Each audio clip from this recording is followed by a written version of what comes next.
Olá, pessoal! Sejam muito bem-vindos. Hoje nós vamos mergulhar numa das perguntas mais fundamentais que podemos fazer. O que, afinal, significa ser humano? Será que a nossa inteligência, a nossa capacidade de criar arte, de amar?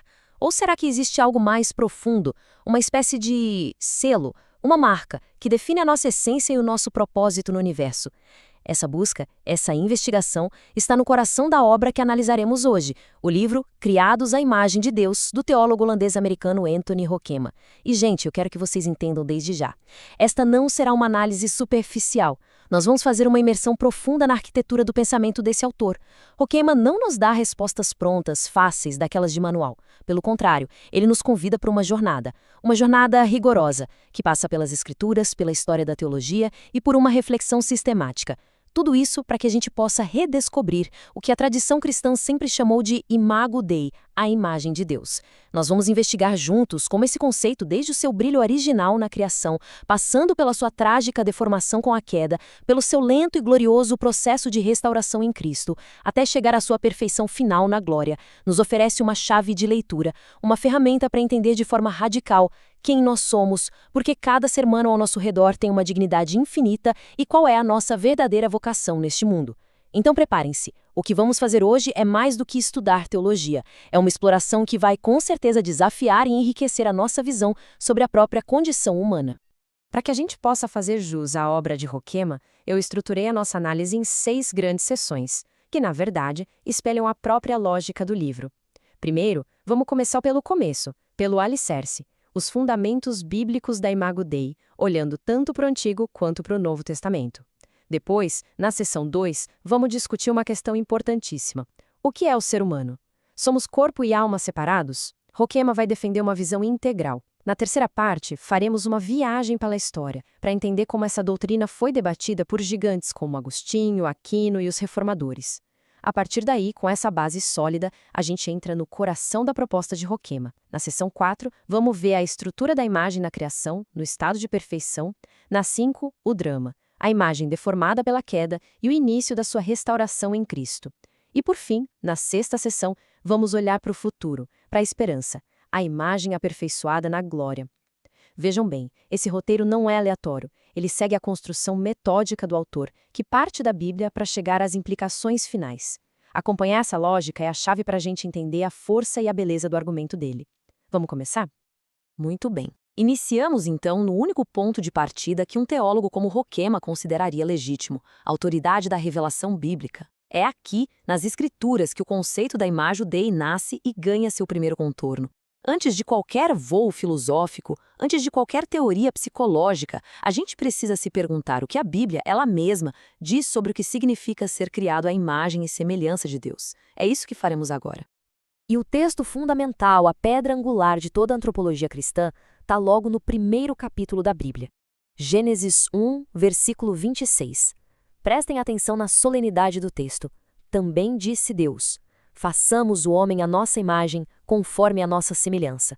Tenha ele domínio sobre os peixes do mar, sobre as aves dos céus, sobre os animais domésticos, sobre toda a terra e sobre todos os répteis que rastejam pela terra.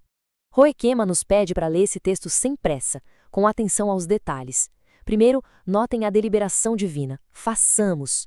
Esse plural intrigante, que a tradição cristã sempre viu como um vislumbre da Trindade, indica que a criação da humanidade não foi um ato qualquer. Foi o clímax, o ápice deliberado de toda a criação. Segundo ponto, as palavras hebraicas para imagem, que é tselem, e semelhança, que é demuth. Tselem costuma indicar uma representação física, como uma estátua. Demuth é mais abstrato, fala de similaridade. Ao longo da história, houve um debate gigantesco sobre a diferença entre essas duas palavras. Mas Hoekema, seguindo a linha de Calvino e da exegese moderna, vai argumentar que aqui elas são usadas como sinônimos poéticos. Elas reforçam uma única e poderosa ideia. O ser humano é o representante visível de um rei invisível na Terra. E terceiro, e isso é crucial, percebam a conexão imediata com uma tarefa.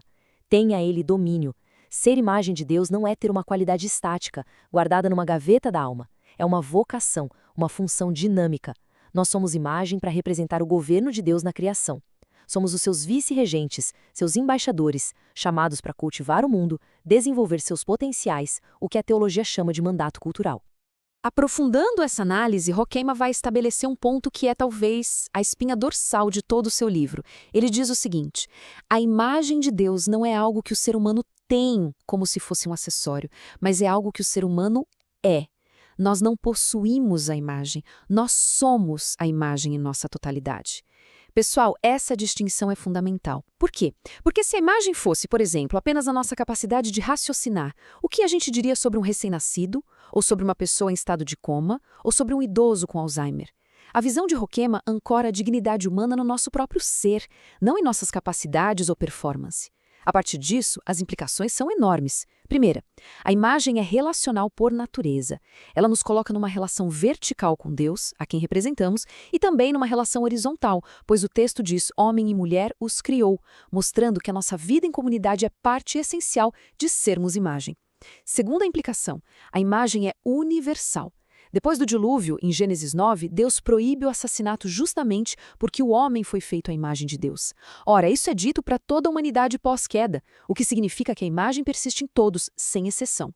E isso nos leva à terceira consequência. A imagem continua a existir mesmo depois do pecado.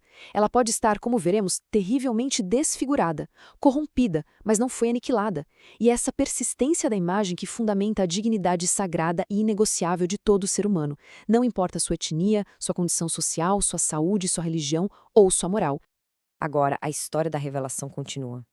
Se o Antigo Testamento nos diz que nós somos a imagem de Deus, o Novo Testamento dá um passo adiante e nos mostra quem é essa imagem, em sua forma mais pura e perfeita. A revelação se aprofunda e se cristaliza na pessoa de Jesus Cristo. E isso, gente, é uma virada de chave cristológica na doutrina. O apóstolo Paulo, em Colossenses 1,15, é direto. Ele, Cristo, é a imagem, no grego aikon, do Deus invisível, o primogênito de toda a criação. O autor de Hebreus vai na mesma linha, dizendo que Cristo é o resplendor da glória e a expressão exata do seu ser. O que Horkheimer argumenta aqui é genial. Ele diz que, em última análise, Adão foi criado à imagem de Deus porque ele foi criado segundo o modelo, o arquétipo do Filho eterno, que é a imagem original. Adão era, por assim dizer, a cópia. Cristo é o original. Portanto, a gente só consegue entender Gênesis 1 em sua plenitude quando lemos através das lentes de Colossenses 1. Cristo não é apenas um bom exemplo de ser humano. Ele é a própria definição da verdadeira humanidade. Para entender o que a Imago Dei significa em todo o seu potencial, nós precisamos olhar para ele. E essa perspectiva, claro, transforma completamente a nossa maneira de entender a salvação. A salvação deixa de ser apenas um passaporte para o céu ou um mero ato jurídico que muda nosso status legal. Ela se torna o grande projeto divino de reumanização. O pecado, vejam bem, nos desumaniza, nos distorce, nos afasta do padrão que é Cristo. A salvação, então, é a obra magnífica de Deus de nos restaurar àquela imagem original, de nos conformar, de nos amoldar à imagem de seu Filho. O processo fica claro, né? Primeiro, temos o padrão, o modelo perfeito, Cristo. Segundo, a necessidade. Nós nos desviamos tragicamente desse padrão por causa do pecado. Terceiro, a renovação. Ela começa no momento em que, pela fé, somos unidos a Cristo. E quarto, o processo. Essa renovação não é um evento único e pronto. Ela continua por toda a vida, no processo que a teologia chama de santificação. Paulo descreve isso de forma belíssima em 2 Coríntios 3,18. E todos nós, com o rosto desvendado, contemplando a glória do Senhor, somos transformados de glória em glória na sua própria imagem. A vida cristã, portanto, é essa jornada de restauração, um projeto de reforma da nossa humanidade, tendo como planta e como mestre de obras o próprio Cristo. Então, para a gente fechar esta primeira e fundamental sessão, vamos resumir? Nós vemos uma trajetória clara na revelação bíblica. O Antigo Testamento lança as bases, ele nos apresenta a imagem de Deus em termos da nossa criação, da nossa função como representantes de Deus na Terra, com o mandato a cumprir. O foco é mais funcional.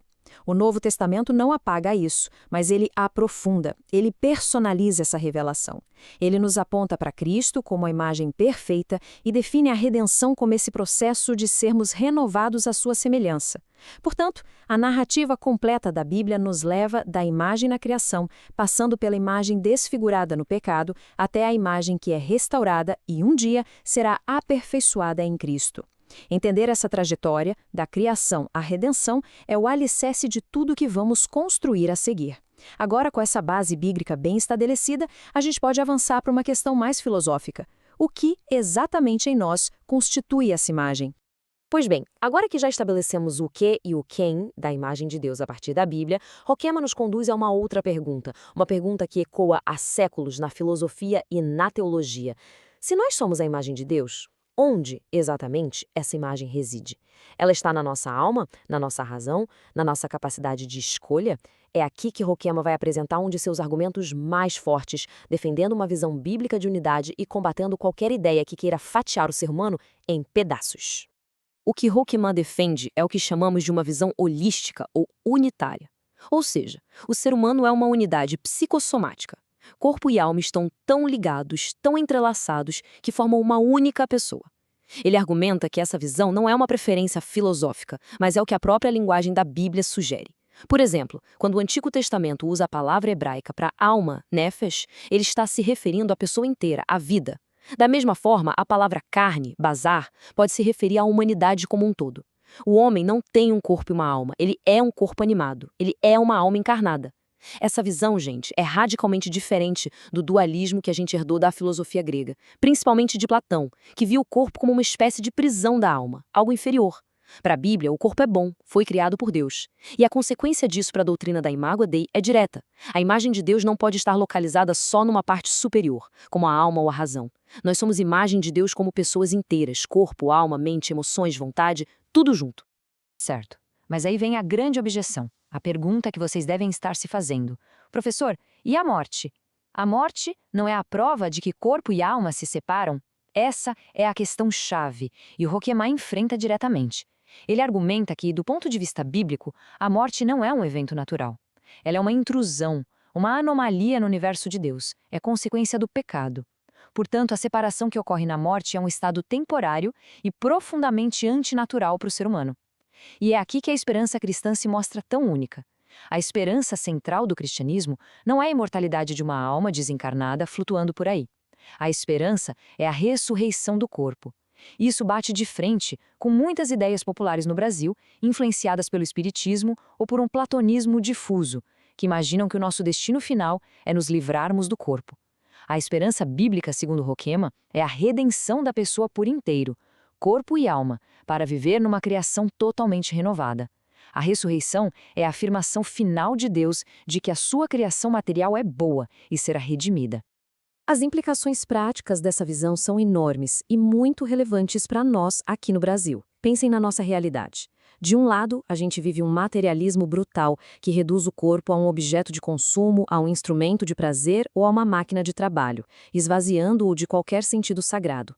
Do outro lado, a gente vê um tipo de espiritualidade que prega uma fuga da realidade, que desvaloriza o trabalho, a ciência, a arte e a política, como se tudo isso fosse coisa do mundo sem importância espiritual. A visão de Roquema é um antídoto poderoso para esses dois extremos. Primeiro, ela valoriza radicalmente o corpo e a vida material. Nossos corpos são templos do espírito. Segundo, ela nos diz que a imagem de Deus se reflete em tudo que somos. E terceiro, ela dá um significado profundo ao nosso trabalho. Ser um engenheiro, um artista, um gari, um professor, pode ser uma expressão tão espiritual da Imago Dei quanto ser um pastor. Porque em todas essas atividades nós estamos exercendo o mandato de cuidar e desenvolver a criação. Ser imagem de Deus significa que a vida inteira, em todas as suas dimensões, é o palco onde a glória de Deus pode ser refletida. Muito bem. Agora que a gente já firmou a base bíblica e essa visão do ser humano como uma pessoa integral, vamos fazer um percurso histórico. É um passo essencial, porque entender como a doutrina da Imago Dei foi interpretada ao longo dos séculos nos ajuda a entender por que os debates são como são hoje e qual é a contribuição específica de Roquema. Ninguém escreve teologia no vácuo, né? As perguntas que fazemos hoje são resultado de 2000 anos de reflexão da Igreja. E nessa nossa viagem no tempo, vamos focar em algumas figuras-chave. Vamos começar com os primeiros pais da Igreja, como Irineu, que foram os pioneiros em definir o conceito. Depois, vamos ver a grande sistematização feita por Agostinho, e mais tarde pela escolástica medieval com Tomás de Aquino. E por fim, vamos analisar a grande virada que a Reforma Protestante causou, especialmente com Martinho Lutero e João Calvino, que reorientaram completamente o debate e, de certa forma, pavimentaram o caminho para a abordagem que Roquema vai adotar. Durante a maior parte da história da Igreja, predominou o que a gente chama de visão substancialista. O que é isso? É a ideia de que a imagem de Deus reside em alguma substância ou capacidade da alma humana. Irineu de Leão, lá no século II, fez uma distinção que se tornou clássica. A imagem seria a nossa racionalidade, que a gente reteve mesmo depois da queda. Já a semelhança seria a nossa harmonia com Deus, e essa sim foi perdida. Séculos depois, Agostinho de Hipona, em sua obra monumental A Trindade, desenvolveu a famosa analogia psicológica. Ele procurou na alma humana vestígios da Trindade e encontrou na estrutura da mente, memória, intelecto e vontade, que para ele refletiam o Pai, o Filho e o Espírito. Para Agostinho, a imagem está primariamente nessas capacidades da alma. E essa linha de pensamento foi sistematizada por Tomás de Aquino no século XIII, que, muito influenciado por Aristóteles, vai dizer que a imagem de Deus consiste, eminentemente, na natureza racional do homem, na sua capacidade de conhecer e entender, que é o que nos diferencia dos animais. A imagem é uma propriedade da alma racional. E então, no século XVI, vem a Reforma Protestante e uma bomba. Martinho Lutero, com sua ênfase radical na profundidade do pecado humano, rejeitou essa visão escolástica de forma veemente. Para Lutero, a imagem de Deus não era uma capacidade natural, como a razão. Para ele, a imago Dei era uma relação perfeita com Deus. Era a justiça original, aquela fé, aquele conhecimento, aquele amor perfeitos que Adão e Eva tinham no jardim. Essa é uma ruptura tremenda com a tradição. E qual a consequência disso? Na visão de Lutero, essa imagem não foi apenas danificada pela queda, ela foi completamente perdida, aniquilada. O homem, para Lutero, não ficou apenas doente com o pecado. Ele ficou morto. A imagem de Deus, portanto, não é algo que o homem caído possua naturalmente. Ela só pode ser restaurada pela fé em Cristo como um dom da graça. É nesse cenário de debate que surge a figura de João Calvino, e é a formulação dele que Roquema vai adotar e desenvolver. Calvino oferece uma síntese que eu considero genial, muito equilibrada. Ele propõe que a gente fale da imagem de Deus em dois sentidos. Pense num palácio magnífico, esse palácio é a imagem em sentido amplo. Ou seja, são as nossas capacidades naturais. A razão, a vontade, a capacidade de criar arte, de construir cidades. Agora, imaginem que um terremoto, a queda, atinge esse palácio. A estrutura ainda está de pé. Você ainda reconhece que é um palácio e não um casebre.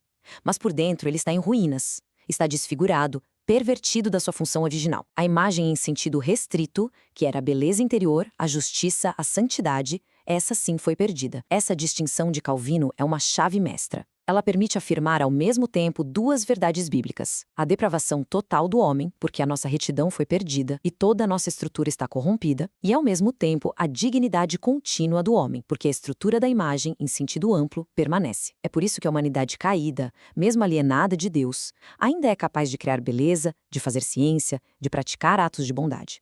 Depois desse percurso histórico, chegamos agora ao coração da contribuição de Anthony Roquema. Nessa sessão, ele vai construir a sua própria formulação sistemática sobre a imago Dei, e ele começa, logicamente, pelo princípio. Como era a imagem de Deus no seu estado original, antes que o pecado entrasse no mundo? Como era o ser humano conforme o design original de Deus? A distinção central que Roquema propõe, aprofundando a ideia de Calvino, é entre o aspecto estrutural e o aspecto funcional da imagem. O que isso quer dizer? O aspecto estrutural é aquilo que o homem é a sua constituição como pessoa, com suas capacidades, razão, emoções, vontade, um corpo. É, digamos, um nosso hardware de fábrica. Já o aspecto funcional é aquilo que o homem faz. É o uso correto dessas capacidades em amor a Deus e ao próximo. É o software rodando perfeitamente. E o ponto crucial para Roquema é que esses dois aspectos são inseparáveis. A estrutura existe para a função.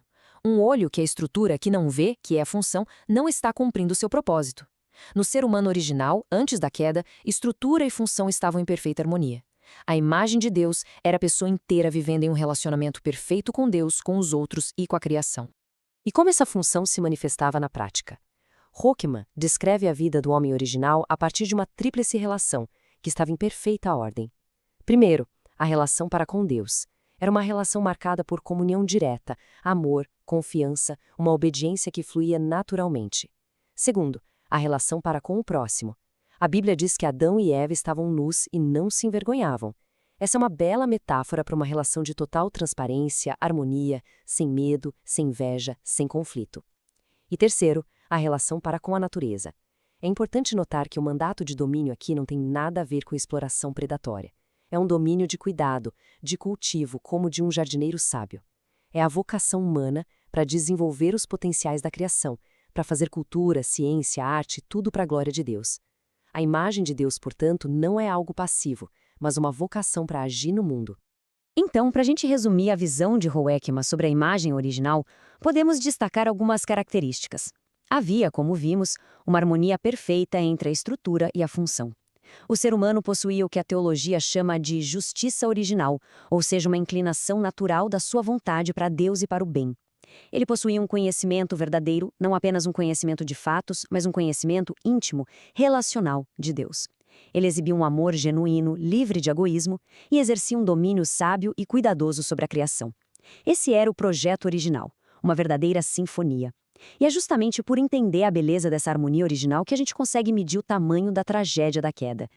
E agora nós entramos no capítulo mais sombrio da nossa história, mas um capítulo absolutamente realista: a queda. O que aconteceu com a imagem de Deus quando o pecado entrou no mundo? Como a gente já viu, Hoekema, na linha de Calvino, vai argumentar que a imagem não foi destruída, mas ela foi terrivelmente desfigurada.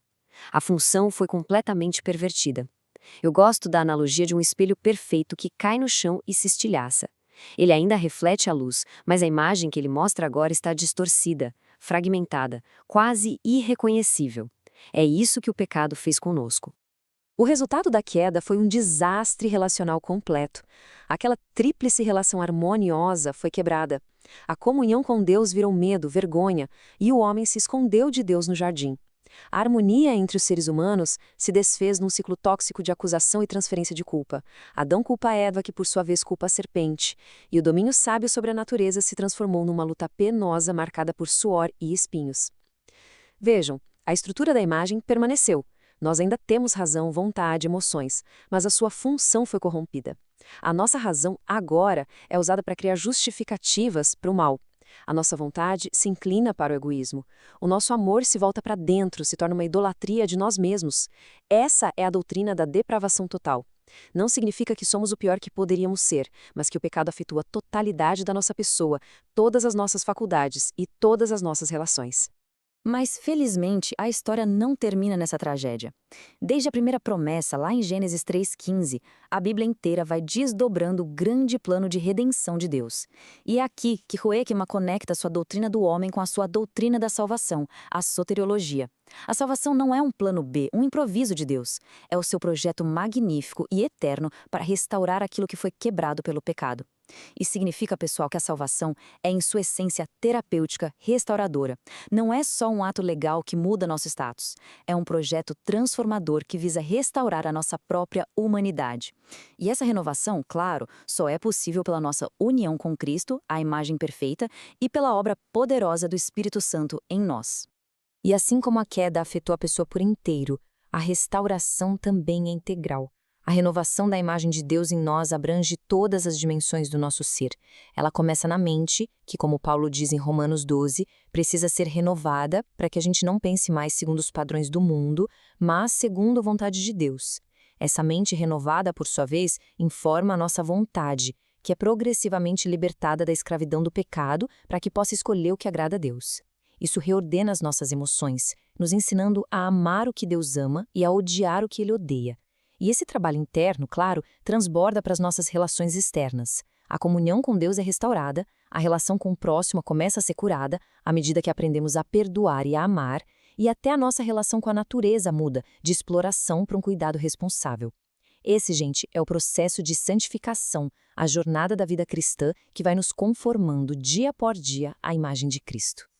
A jornada da imagem de Deus não termina com a nossa morte. A visão de Hoekema, seguindo a Bíblia, é profundamente escatológica, ou seja, ela é orientada para o futuro. A restauração que começa aqui e agora, na nossa vida, vai encontrar sua conclusão, a sua plenitude na volta de Cristo. Então, vamos agora contemplar o destino final e glorioso da imagem de Deus naqueles que creem. Este versículo de 1 João, capítulo 3, é uma das promessas mais espetaculares de toda a Escritura. Ouçam com atenção. Amados, agora somos filhos de Deus, e ainda não se manifestou o que haveremos de ser. Sabemos que quando ele se manifestar, seremos semelhantes a ele, porque o veremos como ele é. Pensem na profundidade do que está sendo dito aqui. A meta final da vida cristã não é apenas ser perdoado, é ser transformado. A semelhança com Cristo, que hoje é um processo lento, difícil, com altos e baixos, será instantânea e completa no momento em que o virmos face a face. A visão da glória de Cristo terá um efeito transformador final sobre nós. Nós seremos finalmente e plenamente aquilo para o que fomos originalmente criados. E como será esse estado glorificado? Roekemol descreve em 3 aspectos principais.